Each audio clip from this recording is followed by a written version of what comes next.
In today's video, what unfolded in that Bristol house felt less like a crime and more like the opening act of a horror film. A quiet home turned into a sealed chamber where brutality moved with purpose and no one inside had a chance to run. By the time the door finally opened again, the scene left behind was the kind of nightmare even seasoned detectives struggle to comprehend. This is Curios&Spiritual. No deep dives with this one because I can't sleep as it is. We take a look at the case, the police investigation, and the trial.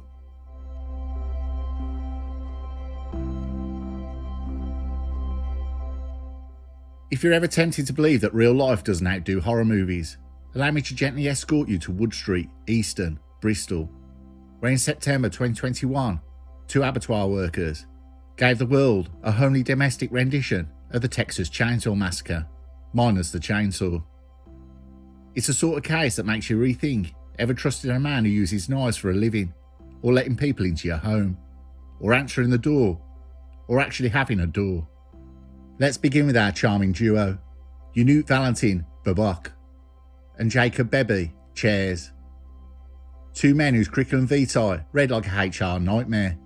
Skills, knife work, animal incision.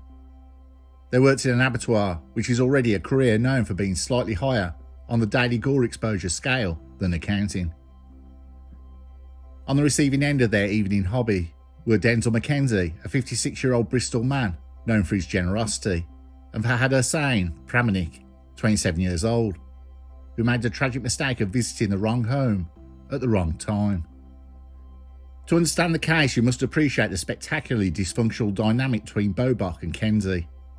Imagine a tug-of-war between shame, dependency, opportunism, and very bad decisions.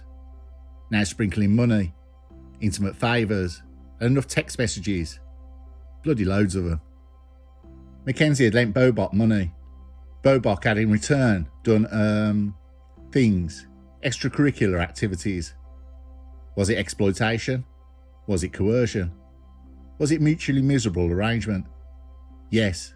The answer is simply yes. Mackenzie, a man known to offer financial help to those around him, had lent Bobak money which over time seemed to accumulate interest in the form of expectations. Bobak said he found humiliating. But that may be a lie, because he always went back. Intimate favours exchanged for cash, nothing cinematic or glamorous, just a kind of bleak bargain struck in the shadowy corners of human need. If either man had possessed a functional sense of boundaries, or the courage to say no, and mean it, this story might have ended with the blocked phone numbers. Instead of the story, I'm telling you. But instead came texts, endless texts that would later unfurl in a court like an unfolding map of two people's worst instincts colliding. Bobak asking for loans, Mackenzie asking for something little in return. Bobak threatening him casually, almost conversationally, with death. Those requests went too far. By the time September 2021 rolled round, Bobak was drowning in debt and simmering resentment. Bobak and Chairs had taken jobs at a car wash for extra money. Bobak's slot jockey habit had had him.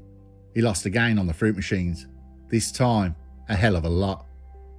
He told himself, perhaps even convinced himself, that he was trapped, coerced, manipulated. The tragedy here is that instead of removing himself from the situation, or seeking help, or simply running away to the nearest remote cave, he settled on murder as a form of problem solving, and crucially, he brought Chairs along for company. Chairs' exact motivations remain somewhat foggy. Loyalty, fear, boredom, a misguided belief that murder is one of those bonding experiences you reminisce about at barbecues. Regardless of what sparked his involvement, he accompanied Bobak that night with a readiness that should have deeply concerned anyone who ever handed him a sharp object. On the evening of the 11th September, Bobak began laying the groundwork for what he clearly believed was a masterful plot. Having arranged to meet with Chairs for a drink at just after 6 p.m, Bobak messaged Mackenzie, saying that he wanted to see him that evening. Mackenzie said no, but Bobak pressed him. He said he would only be there for 10 minutes for a beer and to say goodbye. He texted Mackenzie with another, deceptively innocent message. He wanted to come over just for 10 minutes, because he had a present to give him. The word present did a lot of heavy lifting that night, conjuring images of gift bags, boxes with ribbons, perhaps a bottle of something nice. Not, of course, two men from an abattoir, carrying concealed knives, an unresolved psychological turmoil. Mackenzie let them in, whether out of trust, habit, hope, or simple politeness. He opened the door. Inside the house as well was Fahid Hussain Pramanik, a complete bystander to the personal chaos that had been brewing for years. He'd just been visiting, unaware he'd walked directly into the geographical centre of someone else's detonating pressure cooker of a life. What unfolded next was not chaotic in the sense of randomness. It was chaotic in the cold, deliberate way of men who know exactly how to cause lasting damage. The violence inflicted inside that house was described by investigators as sadistic and macabre, words usually saved for serial killers, not two men who simply reached to the end of their coping strategies and chose the worst imaginable solution. Mackenzie suffered 23 stab wounds. That number alone tells a story, one not of accidental escalation or self-defence, but of long harboured rage erupting into a frenzy. Several injuries were delivered after he was already dead, as if Bobok was trying to exercise something invisible, carving out his shame with every thrust. Pramanik tragically was killed not as part of a personal conflict, but simply because he was there.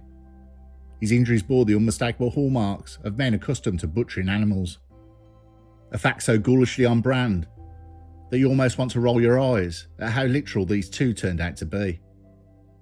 Builder's expanding spray foam was coming out of Pramanik's nose. If it was done when he was alive or dead, could not be established. Both Bobek and Chair's knives broke during the attack. Then came the clean-up, or rather the attempt at one. After turning the living room into a scene that would make a crime scene photographer question their life choices, Bobok and Chairs tried earnestly, in their own catastrophically incompetent way, to conceal the evidence. They wiped some surfaces, missed others. And in the pinnacle of really bad decisions, they sprayed car paint over bloodstains and bodies. Black car paint. And because murder alone apparently didn't check enough boxes on their bucket list, they stole items from the house before leaving. Speakers, jewellery, electronics, small treasures looted from the dead. It was as if they believed that once you cross the line into murder, the bonus round is free. The pacing of their exit was hurried, stupid, and laden with the kind of mistakes they would make if you shout at a fictional character on TV. Except these weren't characters, they were real men, leaving behind real bodies, in a real home that would soon become a landmark of tragedy. By the next morning, the fragile illusion of their cleverness crumbled. Bobok confessed to relatives, half guilt, half panic. Perhaps a misguided attempt to reclaim a shred of control over the narrative. His family did what any horrified, rational people would do. They called the police. By the time the officers entered the house, the story of the case had already been written in blood and paint. The unmistakable signature of two killers. What happens next is the police investigation, the unravelling, and trust me, it only gets darker.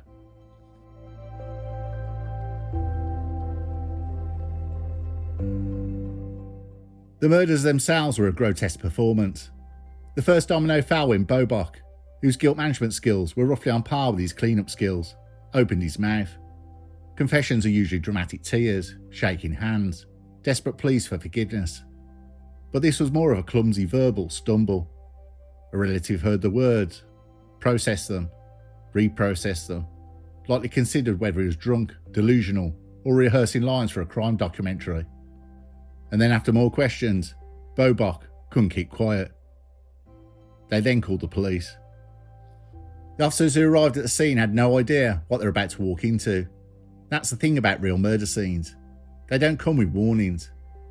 They entered Mackenzie's home expecting, well, something bad, sure, but perhaps not this magnitude of bad.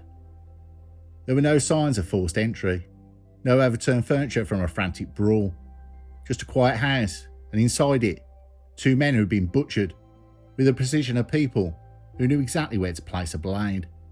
Veteran officers later described the right words. You know it's bad when people whose daily workload consists of humanity's worst moments start reaching for euphemisms. They did eventually settle on House of Horrors, though even that sounded too theatrical, too tidy a phrase for something so cruel and chaotic. But horrific or not, crime scenes don't solve themselves. Someone has to walk through the blood, take notes, follow trails, crawl through the labyrinth of human cruelties, and reconstruct it. Investigations always start with something small, something ordinary. A footprint, a trace of paint, a discarded wrapper. In this case, there were many somethings. The black car paint alone was a gift. Amateur criminals don't realise that covering evidence with paint is like smearing jam on your face and insisting you've never seen a sandwich. It led quickly to CCTV footage, which in modern policing is basically divine intervention. Cameras, unlike murderers, do not lie, and do not go to the bin behind the car wash at dawn to throw away incriminating items. They simply record, patiently, silently, relentlessly. Piece by piece, hour by hour, investigators watch grainy footage of Bobok and chairs walking towards Mackenzie's house as if heading to a casual social call. They look calm. You might even call them relaxed if you had no idea they were carrying knives. They left hours later, weighed down by stolen items. Detectives also traced their movements afterward, the detour of a nature reserve where discarded belongings were dropped among the trees as though the forest would politely swallow the evidence. The early morning car wash visit where Chairs scrubbed his car with a desperate vigour. And their casual, pointedly obvious attempt to return to normal life. Digital forensics had its own grim timeline. Phones don't care about self-preservation. They simply preserve text, routes, timestamps, calls, the frozen imprints of intentions and secrets. The messages between Bobok and Mackenzie, already emotionally radioactive, now served as evidence. Threats, pleas, propositions. The twisted financial and intimate negotiations that have simmered for years. As investigators read through the exchanges, a picture formed, not of a clear motive perhaps, but a thick fog of toxic resentment, shame, and desperation that seeped into every line. With CCTV, digital logs, witness statements, and the physical scene itself, the timeline of the night locked firmly into place. The killer's arrival, their exit, the sequence of movements afterwards, the scattered remnants of their cover-up attempts, their lies, their mistakes. By the time they brought Bobok and Chairs in for questioning, the evidence was stacked so high it could have been used as a structural support beam. When the case file finally closed for the investigation phase, it was thick, ugly, and heavy with horror, grief, and the kind of meticulous detail that makes even hardened detectives pause. But the job of investigators is not to heal, nor to punish. It's to reveal. And reveal they did. Everything, the motive, the timeline, the brutality, the covering up, the aftermath had been laid bare. The stage once again was set, but this time for the courtroom.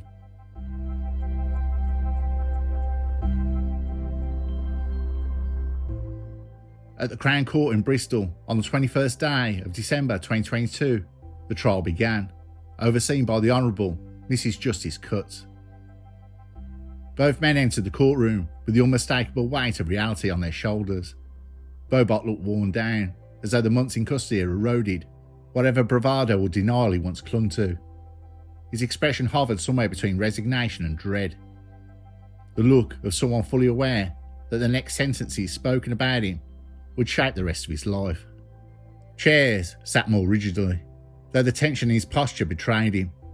His gaze flickered between the judge, the jury, the floor, as if searching for something invisible, like an escape hatch.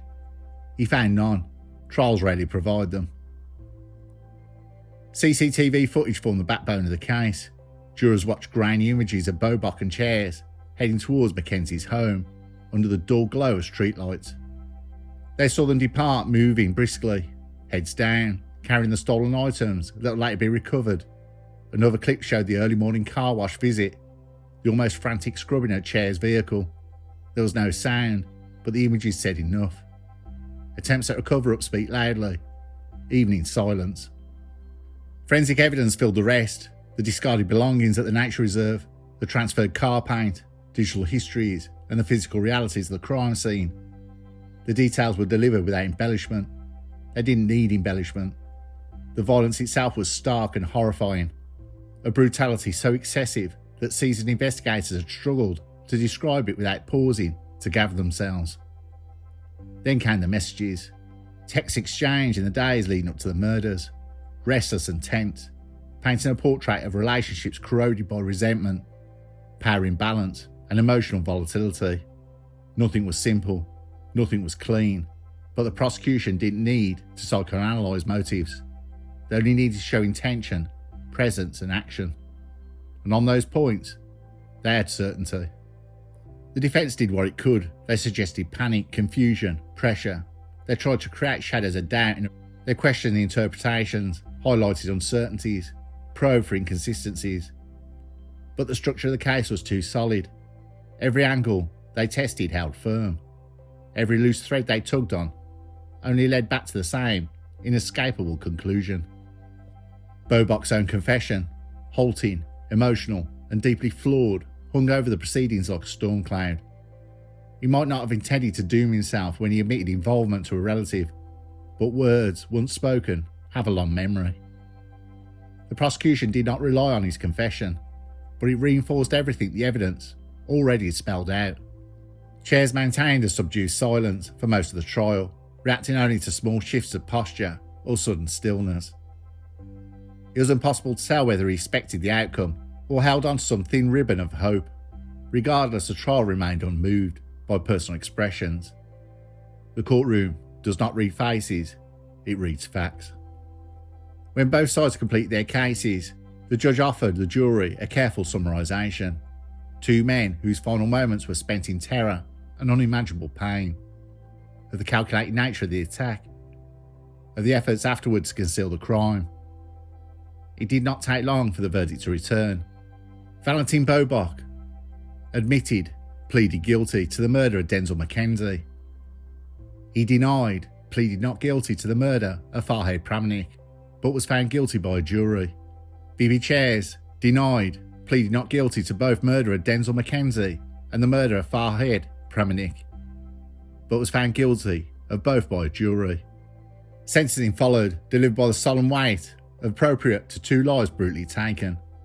The judge, Honourable Mrs. Justice Cutts, spoke plainly of responsibility, of choices made, of the devastation inflicted. She made clear that the attack was not impulsive or circumstantial. It was deliberate, calculated, carried out with the intent, and followed by attempts to hide the truth. And for that, the sentence will reflect the magnitude of the harm done. The judge told the pair to stand. Bobock, for each of the murders of Denzel Mackenzie and Farhad Pramanik, I sentence you to life imprisonment. You will serve a minimum term of 37.5 years, less the 463 days you have served on remand. On each counts of 1 and 2, concurrent. Chairs, for the murder of Denzel Mackenzie and Farhad Pramanik, I sentence you to life imprisonment. You will serve a minimum term of 39 years, less the 463 days you have served on remand. For each counts, 1 and 2, concurrent. Thereafter it will be for the parole board to decide when, if ever either of you, should be released. If you are ever released, you'll remain on licence for the rest of your lives.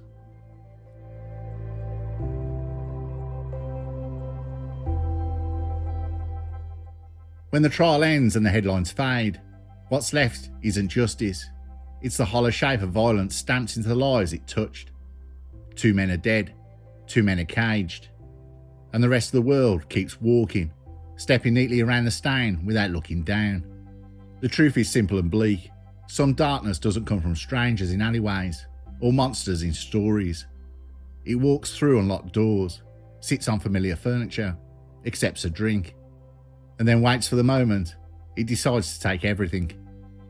Mackenzie and Pramanik never saw it coming. Bobock and Chairs never understood the size of what they unleashed. And the city, for all its noise, will eventually forget. Because forgetting is easier than acknowledging how easily ordinary nights can turn into endings. There's no lesson here, no redemption. Just a reminder that sometimes the line between a life lived and a life ended is as thin as a trust misplaced and as sharp as the knife that follows.